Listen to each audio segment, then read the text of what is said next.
Hello दोस्तों, decade UP academy में आपका स्वागत है। आज हम पढ़ेंगे हिंदी और हिंदी में भी व्याकरण पढ़ेंगे। हम सबसे पहले ये हमारे 3 पार्टों में बटी हुई है, भाषा, व्याकरण और बोली। अब देखते हैं सबसे पहले भाषा। भाषा कहाँ से आई? हिंदी शब्द ही कहाँ से आया, क्यों इसकी आवश्यकता पड़ी, कैसे पढ़ रही है हमें, व्याकरण क्या है, बोली क्या है, देवनागरी लिपि क्या है, हम किस भाषा को पढ़ रहे हैं, हिंदी में कैसे पढ़ रहे हैं, वो सब चीज़ हिंदी में आपको बताई जाएंगी आज। अब सबसे पहले आते हैं जी हम भाषा पे। भाषा क्या होती है? सबसे पहले भाषा शब्द देखते हैं हम। भाषा एक ऐसा शब्द है जो संस्कृत के भाष धातु से लिया गया। अब क्वेश्चन आता, धातु क्या है? धातु है जी हमारा जो कोई भी मूल शब्द होता उसे ये समझो धातु कहते हैं। धातु कहते हैं जो हमारा मूल शब्द होता। देखो, धातु एक ऐसा मूल शब्द है जिससे मतलब कोई क्रिया हो रही है, मान लिया उस क्रिया को करने के लिए जो शब्द बन रहा उसे धातु कहते हैं।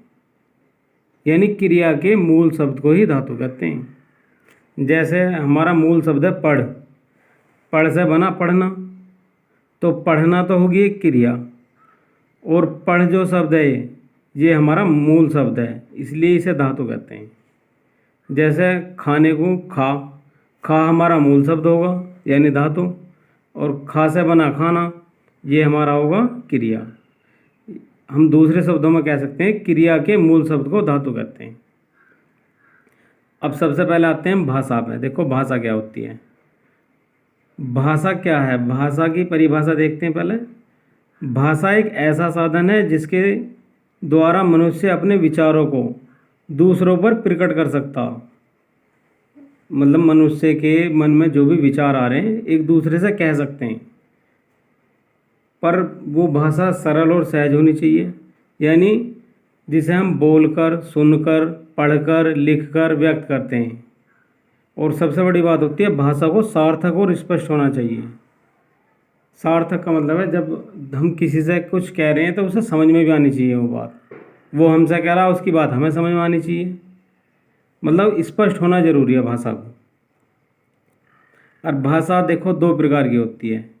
नंबर 1 कथित भाषा, नंबर 2 लिखित भाषा। अब देखो, कथित भाषा, कथित का मतलब होता है कहना, यानी जो हम अपने मुख से कहते हैं कथित, वो होती है कथित भाषा। जिसे हम केवल मुंह से बोल रहे हैं वो कथित भाषा होगी, और जिसे हम किताबों पर लिख रहे हैं उसे बोलते हैं हम लिखित भाषा। ठीक, अब आते हैं हम भाषा के रूप। नॉर्मली देखा जाए तो प्रत्येक देश में भाषा के मुख्यतः 3 रूप उभर कर सामने आते हैं। जो हमारी भाषा होती है वो 3 रूपों में बांटी गई है, एक तरह से ये कह सकते हैं। जैसे बोलियां, इसे शुद्ध रूप में विभाषा भी कहते हैं। बोलियां देखो सभी जगह की अलग अलग हो सकती है, लेकिन भाषा एक राष्ट्र की, एक देश की एक होती है। जैसे जापान की जापानी भाषा, रूस की रूसी भाषा, ऐसे अलग अलग देशों का सबका ही है। क्षेत्र की हर गांव से गांव मिले हुए हैं, उनकी बोली अलग अलग हो सकती हैं। इसलिए बोली कहा जाए तो भाषा के जिन रूप का प्रयोग साधारण जनता अपने समूह या घरों में करती है उसे बोली कहते हैं, ये समझो। जैसे पश्चिमी हिंदी में आते हैं हम, उधर ब्रज, बांगर, खड़ी बोली, बुंदेलखंडी तथा कन्नौजी बोलियाँ। अब आते हैं पश्चिमी उत्तर प्रदेश में, हरियाणा प्रदेश में, ये सब यहाँ बोली जाती हैं। अब पूर्वी हिंदी में हमारी अवधी, बघेली और छत्तीसगढ़ी, ये सब हमारी बोलियाँ हैं।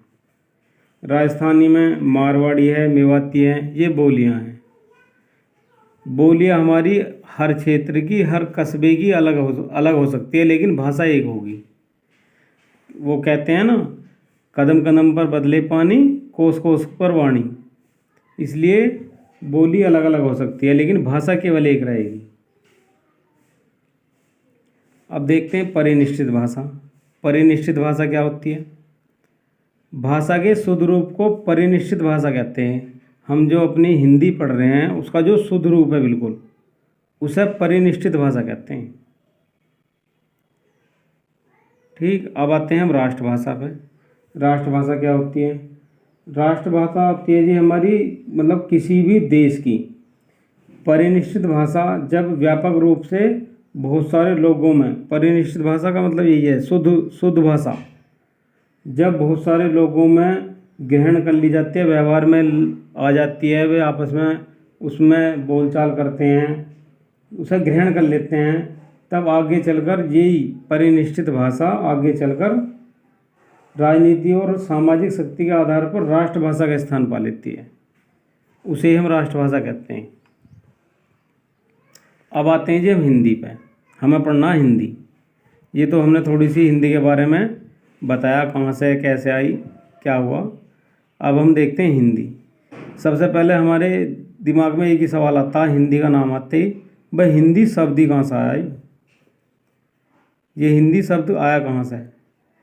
अब देखते हैं जी हिंदी की परिभाषा। हिंदी होती क्या?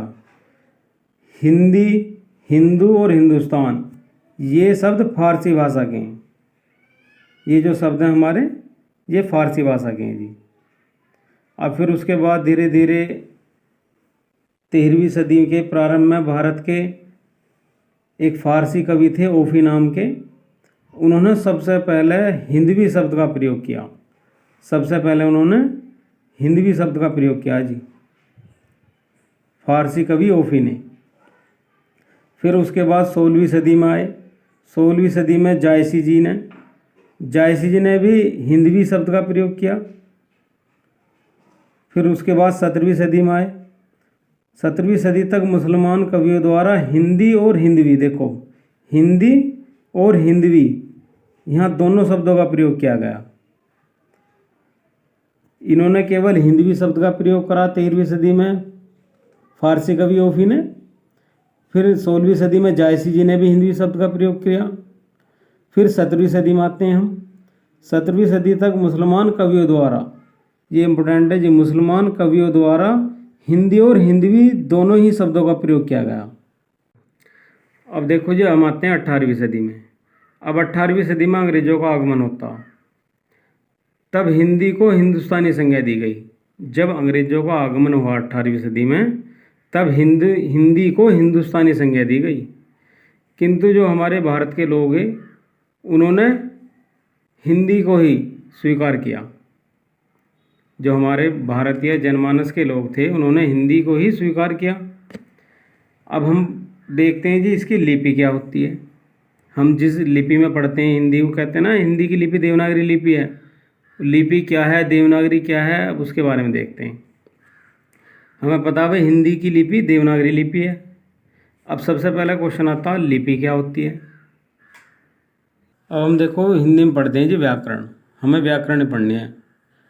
व्याकरण वह शास्त्र है जिसके द्वारा हमें किसी भाषा को शुद्ध लिखना, शुद्ध पढ़ना तथा शुद्ध बोलना आता है, उसे हम व्याकरण कहते हैं। नहीं, नॉर्मल सी बात है।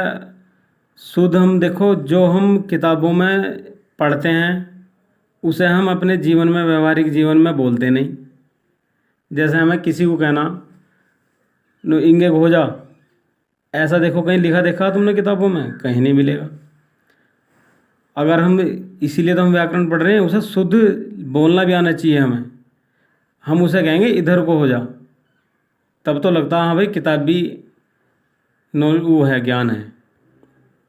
इसीलिए तो हमें शुद्ध लिखना भी आना चाहिए, शुद्ध पढ़ना तथा शुद्ध बोलना आना चाहिए। नो किंगे गुजारा भाई, ये वर्ड देखो हमने कहीं शब्द कहीं लिखे नहीं देखे किताब में। ये हमें सब पढ़ के ही ज्ञान मिलता है इस चीज़ का। हमें शुद्ध बोलना आता, इसलिए हम उसे कहेंगे किंगे गुजारा, ये नहीं कहेंगे। हम कहेंगे आप किधर को जा रहे हो, आप कहाँ जा रहे हो, ऐसे बोलेंगे। इसलिए हमें व्याकरण की ज़रूरत पड़ती है। ज़रूरी नहीं है कि हम व्याकरण केवल पेपर पास करने के लिए पढ़ रहे हैं।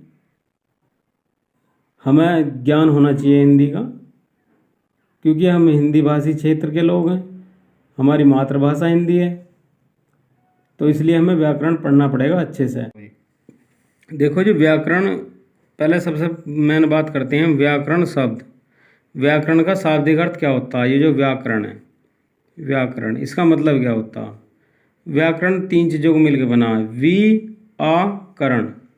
वी का मतलब होता है विशेष रूप से, आ का मतलब होता है अच्छी तरह से, और करण का मतलब होता है करने, अर्थात व्याख्या करने और समझने में समर्थ शास्त्र को हम व्याकरण कहते हैं। इसलिए हम व्याकरण के तीन विभाग करते हैं जी: वर्ण विचार, शब्द विचार, वाक्य विचार। अब हम सबसे पहले पढ़ेंगे वर्ण। वर्ण कितने होते हैं, संख्या में क्या होते हैं, कहाँ इनका यूज़ है, ये मुख्य आधार पर कैसे बोले जाएंगे। ये दो आगे चल के दो पार्टों में बटेंगे, स्वर व्यंजन उनमें बटेंगे। स्वर कितने होते हैं, व्यंजन कितने होते हैं, ये सब अलग अलग तरीके से बताए जाएंगे। और हमारा अगला जो नेक्स्ट वीडियो बनेगा वो बनेगा वर्ण के बारे में।